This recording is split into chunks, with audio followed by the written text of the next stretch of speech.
अगर आप भी चाहते हैं कि डीजे बालकृष्ण म्यूजिक के ऑडियो वीडियो सबसे पहले आप तक पहुंचे, तो लाल बटन दबाकर चैनल को सब्सक्राइब जरूर कीजिए और हाँ, बेल आइकन को दबाना ना भूलें।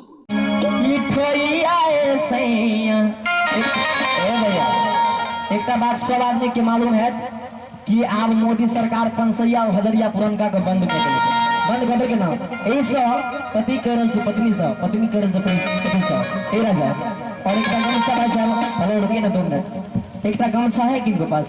हम अपने गमछा लो मत दिया नहीं ले, हम नहीं लेके सर। हेलो ओ हमरा तक नहीं आ सके छै कमी ज्यादा फूके के जरूरत नहीं है भाई साहब।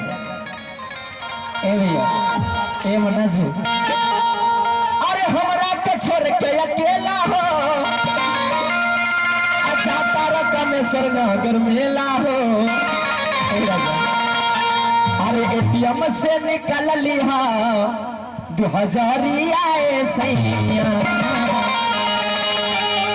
ले अहा गमछा में सैया। कते आदमी कनिया को लगायल छै आयल छै सब आदमी? अहाँ नहीं लगायल छै आयल छै ना? तो सब आदमी को तुम हाथ लगे, सब आदमी को ठोक दे, सब आदमी अहू सब उठा ले ना, अहू सब और अहाँ सबको खा सके ज्यादा चमचा अहू सब उठा ले सब आदमी और भजन के साथ साथ ताली बजा के साथ अले ले अहा गमछा में मी आए ले अहा गमछा में मी आए सैया रात छोड़ के अकेला सारा काम सोच अकेला रात छोड़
के जिला